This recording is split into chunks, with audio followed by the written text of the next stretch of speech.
Dear Freshman. Dear Freshman. Dear Freshman. Dear Freshman. Dear Freshman. A digital portfolio is basically a website about yourself. It shows your weaknesses, strengths, and some other basic information about yourself. The portfolio has specific pages for certain skills that connect to school and daily life. For each skill, you must show an example of how you used it and if you did well or can improve. The purpose of this and the portfolio is to show your weaknesses, strengths, and how you could have grown to improve yourself with these skills. My biggest tip would be to stay on top of it. I know that you have already heard that from your teachers already, but believe me, you need to. It's so easy to get lazy and do all of your reflections halfway. Eventually, the whole class is going to see them, so you want them to sound good. I'll admit, the digital portfolio isn't the easiest thing in the world, but it can be kind of fun if you let it.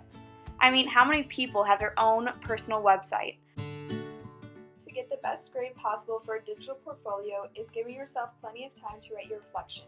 Your teacher would much rather see a well-written reflection instead of a last-minute put-together reflection.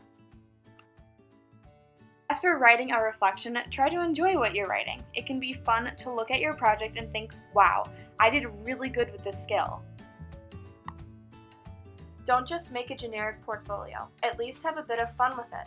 Treating it like a personal website instead of a school project helped me to motivate myself into spending time with my portfolio.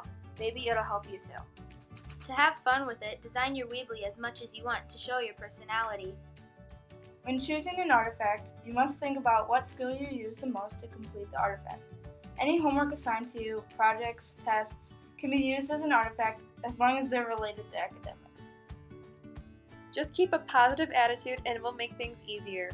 Another tip is to use all your class time wisely so you don't get piled up with artifacts and reflections you have to do at home. Be sure to record all of your speeches.